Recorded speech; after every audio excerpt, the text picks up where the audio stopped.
Hello everybody. Today we are going to be doing scary stories. Now, some of them will be on tape and some of them I will be reading. I hope you enjoy these scary stories. My apologies for background noises. Now there will be two voices. One of me and one of my friend. Say hello. Hello. Yeah, that's her. She's going to read some scary stories. She's actually probably going to be doing the videotape recordings. But anyways, let's get started. Susan and Ned were driving through a wooden empty section of the highway. Lightning flashed, thunder roared, the sky went dark in the torrential downpour. "We better stop," said Susan. Ned nodded his head in agreement. He stepped on the brake and suddenly the car started to slide on the slick pavement. They plunged off the road and slid to a halt at the bottom of an incline. Pale and shaking, Ned quickly turned to check if Susan was all right. When she nodded, Ned relaxed and looked through the rain-soaked windows. "I'm gonna see how bad it is," he told Susan, and went out into the storm. He saw his blurry figure in the headlight walking around the front of the car. A moment later, he jumped in beside her, soaking wet.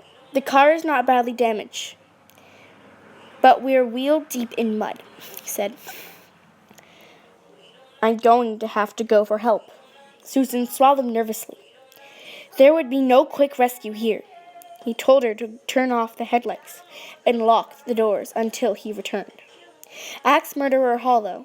Although Ned hadn't said the name out loud, they both knew what he had been thinking when he told her to lock the car. This was the place where a man had once taken an axe and hacked his wife to death in a jealous rage over an alleged affair. Supposedly, the axe-wielding spirit of the husband continued to haunt this section of the road. Outside the car, Susan heard a shriek. A loud thump, a strange gurgling noise, but she couldn't see anything in the darkness. Frightened, she shrank into her seat. She sat in the silence for a while. Then she noticed another sound. Bump, bump, bump. A soft sound, like something being blown by the wind. Suddenly the car was illuminated by a bright light. An official-sounding voice told her to get out of the car. Ned must have found a police officer. Susan locked the door and stepped out of the car. As her eyes adjusted to the bright light, she saw it. Hanging by its feet from the tree next was the dead body of Ned. His bloody throat had been cut so deeply that he was nearly decapitated. The wind swung his corpse back and forth so it thumped against the tree. Bump, bump, bump. Susan screamed and ran toward the voice in the light. She drew close and she realized the light was not coming from a flashlight. Standing there was a glowing figure of a man with a smile on his face, his large, solid, and definitely real axe in his hand. She backed away from the glowing figure until she bumped into the car. "Playing around when my back was turned," the ghost whispered, stroking the sharp blade of the axe with his fingers. "You've been very naughty." The last thing she saw was the glint of the axe blade in an eerie, incandescent light. Really? What? Really? Serious. Well. Alright, so guys, the next story will be with my friend. She's going to read this story. For real? Yes, you are. Okay.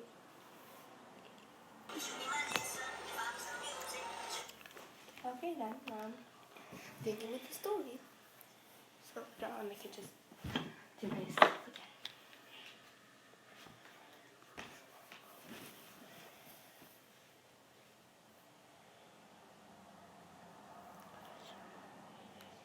Unless you want me to do this. I really don't care. And this, here goes. Enjoy the story.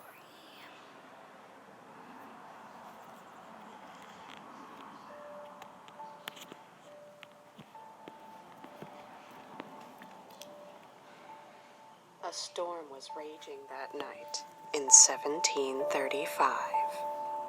When Mother Leeds was brought to bed in childbirth. The room was full of women folk, gathered to help her, more out of curiosity than goodwill.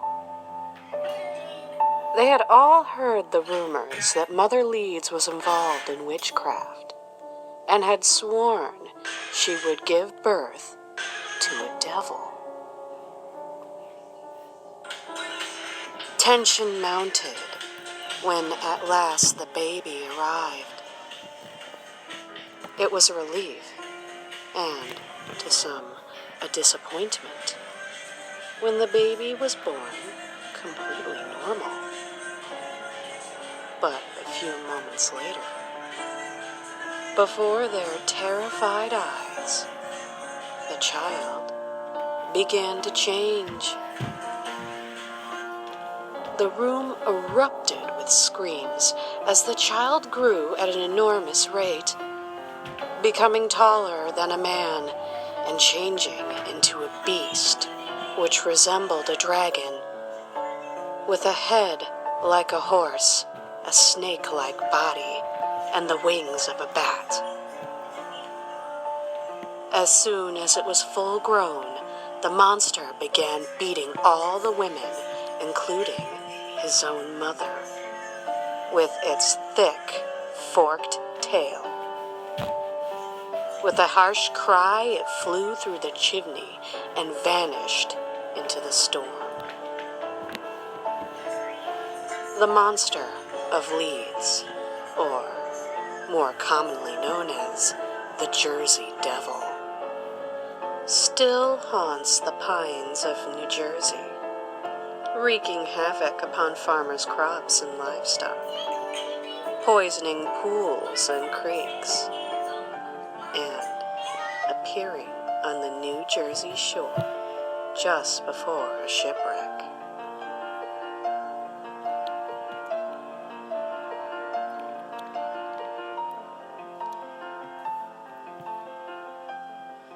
Emily, why are you bending my coffee table? I don't know, I just am.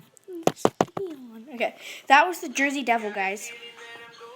But anyways, those are all the stories I'm going to be doing today. I hope you enjoyed. Bye!